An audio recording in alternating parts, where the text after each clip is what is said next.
tahu kita kan dia belum bersuara ya kan. Selama ini kita belum mendengar dari dia. Nah, kita tunggu aja apa yang disampaikan oleh Pak Rudiana nanti terkait dengan keterangan Dede. Jadi dia siap membayar kesalahan dia yang selama ini 8 tahun itu cukup membuat para terpidana itu menderita. Dugaan saya ini Pak Rudiana ini jangan-jangan dia pelakunya.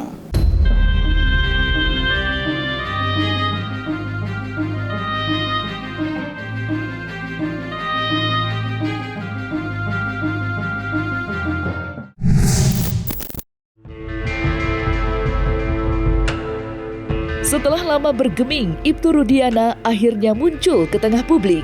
Ditemani kuasa hukumnya, Ibtu Rudiana angkat bicara atas kasus tewasnya Vina dan almarhum putranya Eki yang terjadi pada 8 tahun yang lalu. Kemunculan Ibtu Rudiana di tengah isu miring yang dialamatkan pada dirinya membuat banyak orang penasaran. Mengingat Kapolsek Kapetakan itu disebut-sebut mempunyai andil dalam melakukan penangkapan para terpidana yang dinilai syarat dengan kejanggalan. Tidak hanya menangkap para terpidana, Ibtu Rudiana juga diduga telah merekayasa kasus tewasnya Vina dengan menyuruh 2 saksi kunci, Aep dan Dede, untuk memberikan kesaksian palsu. Tentunya saya menyampaikan sekelumit atau mungkin yang selama ini menjadi pemberitaan. Ya itu klarifikasi dia tidak menghilang, itu sah-sah aja ya gitu. Karena kita juga menghormati hak dia untuk berbicara ya ke media atau tidak, itu kan hak dia. Kalau hari ini kemudian dia sudah bicara, ya kita tunggu saja. Gitu hal-hal apa yang kemudian nanti disampaikan oleh Pak Rudiana. Ibtu Rudiana tidak punya kewajiban untuk menjelaskan kepada publik. Jangan ikuti kayak modelnya Dede, modelnya Aep, modelnya si Peggy cari panggung, ngomong jadi hakim jalanan, memberikan komentar kepada hakim jalanan ini. Sehingga hakim jalanan ini kebetulan pengacara pula mempunyai persepsi menurut alam pikirannya. Ibtu Rudiana menyalurkan melalui pengacaranya, yaitu Elsa Sharif dan Sapulete itu. Ya itulah salurannya. Itu saluran yang benar sesuai dengan koridor hukum. Nah, kalau sudah diserahkan kuasa kepada pengacara, ya pengacara yang berbicara. Jadi jangan paksa bahwa Ibtu Rudiana harus berbicara, salah. Nggak ada kewajibannya untuk berbicara di publik. Dia hanya berbicara kepada kuasa hukumnya. Kuasa hukumnya silakan menindaklanjuti apa yang sudah saya sampaikan sesuai dengan keterangan-keterangan saya, apapun keterangannya dia. Ya kalau dia sibuk ya kan tidak punya waktu untuk menjawab berbagai pertanyaan, kan dia sudah bisa memberikan kuasa. Saya rasa itu nggak ada masalah ya. Dia menunjuk lawyer itu hak Pak Rudiana. Ya somasi itu hak mereka lagi. Ini kembali lagi untuk memberikan somasi itu hak mereka. Nah untuk melaporkan juga itu hak mereka gitu loh. Jadi biarkan aja mereka melaksanakan hak-hak hukumnya, nanti kita tinggal lihat apa yang mereka lakukan. Terhadap somasinya sudah mereka layangkan, kita sudah dengar kan gitu loh. Bahwa Dede tetap menyatakan bahwa dia hanya minta maaf kepada keluarganya. Kan dia minta maaf tuh di somasinya, kalau nggak salah saya itu dia minta maaf, tapi dia minta maaf justru kepada keluarga terpidana, bukan kepada dia. Mencari kebenaran atas kematian anaknya kan tinggal 2 hal ini yang menjadi rame ya. Ada 2 fakta. Kalau saya tanya nih kepada apa tuh? Kalau di tanggal 27 Agustus sampai tanggal 31 fakta apa? Ya. Kematian Vina dan Peggy itu, ya. Fakta apa di tanggal 27 sampai dengan tanggal 31? Faktanya itu laka lantas, ya kan?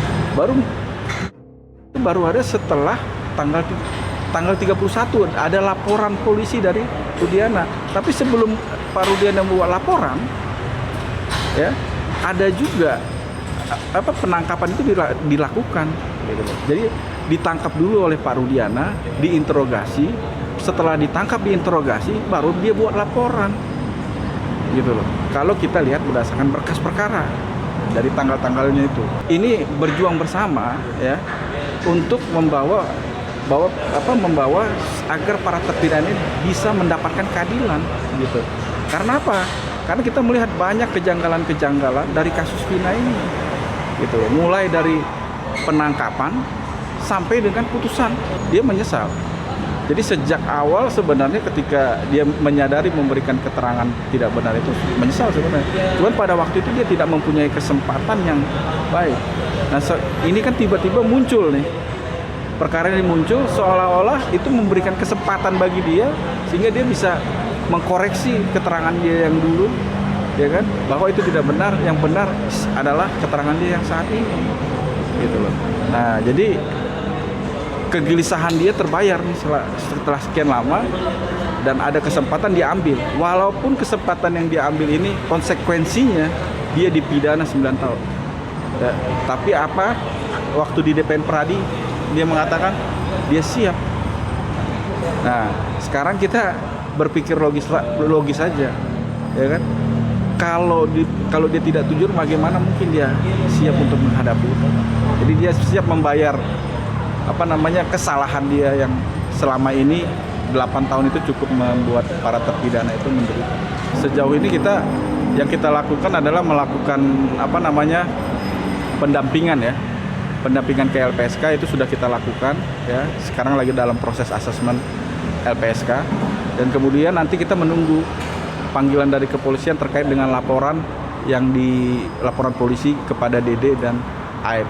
Karena kesaksian Dede dan Aep diduga palsu, apalagi Liga Akbar sudah mencabut, maka 3 saksi kunci dari peristiwa tersebut menurut saya sudah diragukan kebenaran kesaksiannya. Untuk itu, andai kata berarti kan ada yang lain, andai kata.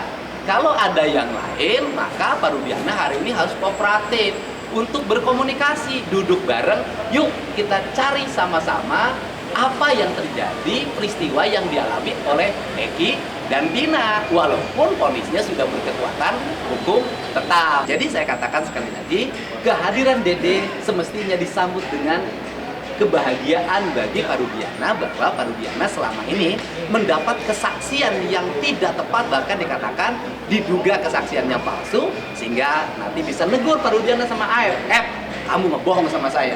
Dan kebohongan kamu itu telah merusak institusi di mana saya bekerja, di mana saya mengabdi.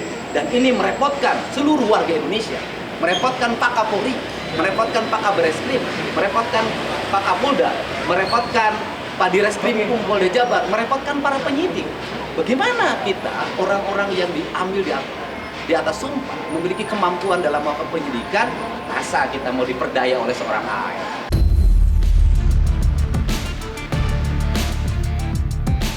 Kemunculan Ibtu Rudiana di salah satu stasiun televisi baru-baru ini juga mendapat tanggapan dari sejumlah kalangan. Mulai dari Oto Hasibuan hingga advokat Herwanto Nurmansyah. Seperti diketahui sebelumnya, Herwanto dengan tegas menggugat Kapolri di pengadilan. Hal itu ia lakukan sebagai respon atas lambatnya kinerja Polda Jawa Barat dalam mengungkap kasus tewasnya Vina yang berlarut-larut, sengkarut, dan carut-marut. Selain itu, Herwanto juga menyinggung kemunculan Dede yang mengungkap jika dirinya telah memberikan kesaksian palsu setelah diarahkan oleh Ibtu Rudiana dan rekan kerjanya Aep. Lantas, apa kata Herwanto atas kemunculan Ibtu Rudiana dan Dede yang belakangan ini mendapat perhatian luas dari sejumlah kalangan? Termasuk sekarang ini saya gugat Kapolri kan. Nah, andai kata gugatan saya terhadap Kapolri ini dikabulkan, ternyata handphone bisa dibuka, plus CCTV dibuka, ini 8 terpidana duduk manis saja. Saya persembahkan ke 8 terpidana, keluar semua mereka. Kalau CCTV bisa dibuka, handphone bisa dibuka, dan ternyata isinya menunjukkan bahwa ternyata bukan 8 terpidana pelakunya, mereka bebas. Nah, ini wujud saya sebenarnya bukan membantu mereka ya, sekali lagi nih, saya ini sebenarnya bukan bantu Peggy atau bantu lain-lainnya. Tugas saya adalah mengungkapkan kebenaran agar apa? Agar terciptanya keadilan. Permasalahannya yang muncul cuma Dedek doang satu. Nah, saksi itu kan 2 harusnya. Kalau saksi 1 itu sama juga bukan saksi. Andai kata AF muncul dan dia bersikap seperti Dedek, nah ini keterangan 2 orang ini yang pasti menyelamatkan mereka 8 terpidana ini. Nah, cuman permasalahannya AF kan nggak muncul, yang muncul Dede doang. Tapi Dede juga belum dipakai nih. Dede kan belum diambil keterangannya secara resmi nih tentang dia anggaplah mencabut BAP lah ya. Kemarin kan Mabes Polri baru hanya gelar perkara nih, tapi gelar perkaranya itu belum terkait dengan materinya. Mudah-mudahan AF datang. Tidak apa-apa AF, jangan korbankan anak manusia, tegakkan hukum. Jadi ada contohnya sini, toh tidak ada apa-apa. Kalau kesaksian Dede ini pasti menguntungkan, sudah pasti menguntungkan 8 terpidana. Kenapa? Justru kan kesaksian Dede sama si AF inilah yang membuat mereka itu masuk kan. Nah sekarang permasalahannya Dede keluar memberikan keterangan bahwa keterangan dia terdahulu itu sebenarnya tidak benar kan. Tambah lagi si AF sekarang hilang juga nih. Semenjak Kang Ferry itu muncul, tiba-tiba AF hilang. Nah berarti ada dugaan AF juga ketakutan. Itu saya ingat banget tuh, begitu Kang Dedi itu ketemu sama Kang Ferry itu dengan lantangnya mengatakan saya siap Pak dipertemukan dengan AF. Besoknya si AF hilang. Nah artinya apa? Kesaksian AF sama kesaksian Dede sekarang dianggap sudah nol ya. Walaupun putusan pengadilan harus kita hormati. Tapi kalau seandainya ini digunakan untuk PK, saya rasa ini sangat memiliki poin yang sangat luar biasa untuk PK. Kemunculan Dede ini harusnya yang pertama nih harus disikapi rasa syukur ya, terutama bagi keluarga. Walaupun keluarga ini keluarga terpidana ya, walaupun keluarga terpidana ini mungkin ada rasa kesal dan lain sebagainya, tapi kita harus beri dulu acungan jempol kepada Dede. Karena apa? Jujurnya dia ini membawa risiko luar biasa risikonya. Bahkan dia berpotensi masuk penjara kan, tapi dengan keikhlasan dia mengatakan bahwa dia siap, yang penting 8 terpidana ini keluar. Nah menurut saya, Dede ini muncul, kalau menurut saya keluarga terpidana kita harus bersyukur juga. Artinya ini bisa juga kan disebut juga novum baru juga kan. Nah apalagi sekarang Dede sudah mengatakan bahwa dia diarahkan oleh Pak Rudiana dan sebagainya. Nah sekarang tambah lagi kan kecurigaan orang, ada apa kok Pak Rudiana sampai berani memberikan saksi yang saksi ini tidak tahu apa-apa. Berarti kan ada kepentingan untuk Pak Rudiana kan, seolah-olah agar apa? Agar 8 terpidana ini bisa dihukum dengan kesaksian si Dede. Kan tambah curiga lagi, ada apa nih Pak Rudiana sampai sebegitunya? Ya kalau ini benar ya. Tapi yang jelas dengan pengakuan Dede seperti itu, ya kalau saya memiliki keyakinan Dede memberikan keterangan yang benar saat ini. Jadi ya ini semakin membuat Pak Rudiana sekarang malah semakin jauh nih. Ya artinya kembali lagi, Pak Rudiana mau nggak mau, suka nggak suka, enak nggak enak, ya harus dihadapi. Ya apapun yang akan terjadi di dirinya, ya dia harus ikhlas lah, harus hadapi. AF segera panggil oleh Pak Rudiana. Kenapa? Karena AF diduga melakukan kebohongan terhadap Pak Rudiana. Kan pasti bahwa timnya Pak Rudiana mencari informasi, kemudian dapat informasi dari AF. Dan sekarang terbukti informasi dari AF itu dibantah oleh Dede yang temannya sama-sama beli rokok, sama-sama jadi saksi. Nah sekarang tinggal dipanggil. Dede-nya dipanggil, kamu nge-prank saya. Prank kamu telah membuat heboh Indonesia. Prank kamu telah membuat penderitaan bagi orang lain. Prank kamu itu kalau tidak segera kita tangani dan dibangun rel yang benar, bisa mencederai kebesaran institusi Polri. Ini yang kita jaga bersama. Prank kamu telah membuat repotnya Kapolri, Kapolda, Kabar Reskrim, Direskrim Ini kan membuat repot semua gara-gara prank Dede tukang setim.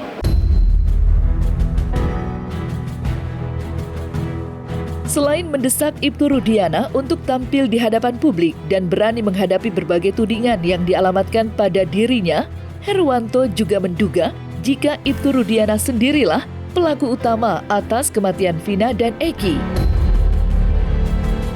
Tudingan itu muncul lantaran banyaknya kejanggalan yang dilakukan Ibtu Rudiana. Tudingan Herwanto tidak main-main, itu sebabnya Ketua Relawan Sahabat Kapolri itu mendesak CCTV dan handphone Vina dan Eki dapat dibuka ke khalayak publik, agar kasus tewasnya sejoli itu dapat terungkap secara terang benderang.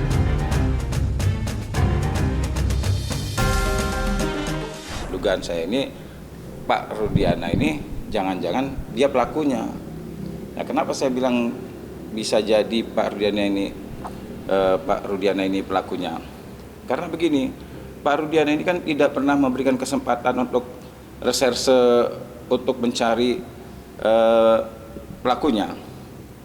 Kalaulah umpamanya Pak Rudiana pada saat tanggal 28 itu dia curiga bahwa ini adalah idealnya, ya, dia melaporkan tanggal 28 itu ke Polres. Nah, cuma yang menangani pasti bukan dia. Karena yang menangani pasti reserse umum. Nah, saya menilai bahwa Pak Rudiana ini tidak memberikan kesempatan kepada reserse umum untuk melakukan penyelidikan. Kenapa kok dia yang mau mencari pelakunya? Terus dia mengeluarkan surat penyelidikannya sendiri. Nah, kan saya ada dong kecurigaan saya. Saya rasa juga Pak Susno juga pasti tahu lah. Kalau seandainya dia melaporkan ke polisi tentang terkait dengan dugaan yang menangani tentu reserse umum. Nah, artinya ketika itu dilaporkan, kita anggap nih ya, Pak Rudiana membuat laporan tanggal 28. Langsung perkara itu ditangani oleh reserse umum. Pertanyaannya pasti bukan Pak Rudiana yang nanganinya. Nah, ini artinya terkesan Pak Rudiana ini tidak mau memberikan kesempatan reserse umum untuk mencari pelakunya. Jangan-jangan kalau seandainya reserse umum yang menangani perkara ini, kan bisa jadi pelaku yang sebenarnya bisa ketahuan dong. Nah, logikanya begitu.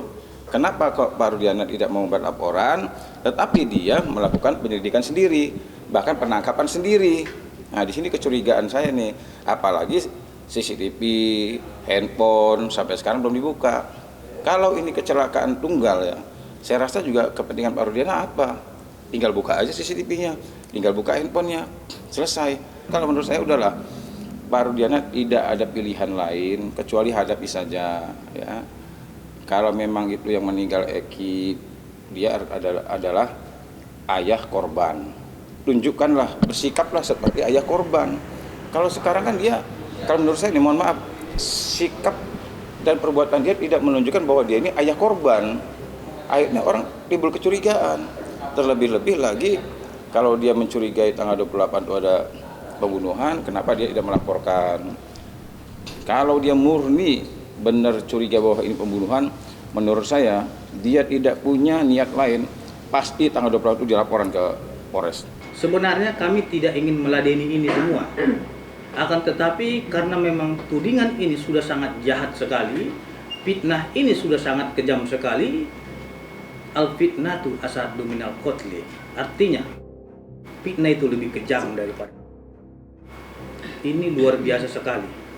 Semoga Tuhan melindungi kita dari fitnah yang keji. Kamu tahu nggak? Anda tahu nggak bahwa dia polisi aktif dan tidak boleh? Di setiap instansi kepolisian itu ada namanya humas. Dia tidak boleh melanggar SOP dari kepolisian. Kita ketahui selama ini klien kita Bapak Ibtu Rudiana adalah anggota polisi yang aktif dalam menjalankan tugasnya di dalam institusi kepolisian. Dan beliau sangat tunduk dan patuh kepada ikatan kedinasan. Sehingga selama ini mungkin teman-teman bertanya, kenapa Bapak Ibtu Rudiana itu tidak bicara? Kenapa Bapak Ibtu Rudiana itu bungkam? Kenapa Bapak Ibtu Rudiana itu melarikan diri? Saya jawab, itu semua tidak ada melarikan diri, tidak ada sembunyi, tidak ada bungkam, dan tidak ada untuk lari dari tanggung jawab selalu pelapor.